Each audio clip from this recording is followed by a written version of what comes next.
رب العالمين والصلاة والسلام على سيد الأنبياء والمرسلين أما بعد فأعوذ بالله من الشيطان الرجيم بسم الله الرحمن الرحيم إنما يخشى الله من عباده العلماء إن الله عزيز غفور فقال إن الذين قالوا ربنا الله ثم استقاموا تتنزل عليهم الملائكة صدق الله العظيم. جنہیں میں ڈھونڈتا تھا آسمانوں میں زمینوں میں، جنہیں میں ڈھونڈتا تھا آسمانوں میں زمینوں میں، وہ نکلے میرے ظلمت خانہ دل کے مکینوں میں. جلا سکتی ہے شمع گشتب و موج نفس ان کی، جلا سکتی ہے شمع گشتب و موج نفس ان کی، الہی کیا چھپا ہوتا ہے اہل دل کے سینوں میں. نہ پوچھ ان خرقہ پوشوں کی ارادت ہو تو دیکھ ان کو، نہ پوچھ ان خرقہ پوشوں کی ارادت ہو تو دیکھ ان کو، یدے بیضا لیے بیٹے ہیں اپنی آستینوں میں.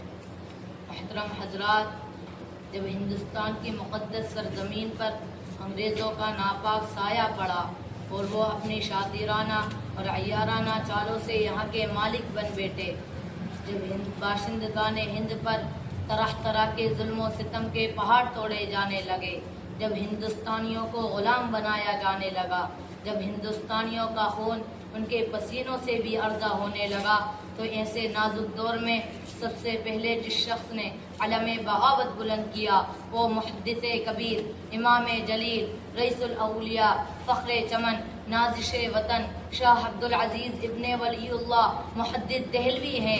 یہ وہی مرد مجاہد درویش خدا ہیں جنہوں نے وقت سے بہت پہلے مسلمانوں کے نصب العین کا اعلان کر دیا تھا، جہاں تک دوسروں کو پہنچنے کے لیے ابھی برسہا برس انتظار کرنا تھا.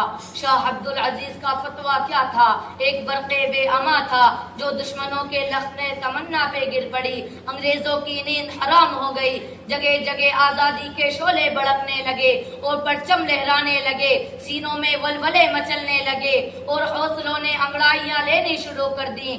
مسند درس پر بیٹھ کر قرآن و حدیث کا درس دینے والے علماء اکرام، خانقاہوں میں بیٹھ کر اپنے خون جگر سے شمع اسلام کو روشن کرنے والے مشائخ اعظام اپنے مدرسوں اور خانقاہوں کو چھوڑ کر میدان میں آ گئے اور فرنگیوں کے خلاف ایک محاذ بنا کر توکل علی اللہ منزل کی جانب بے سر و سامانی کے عالم میں نکل پڑے.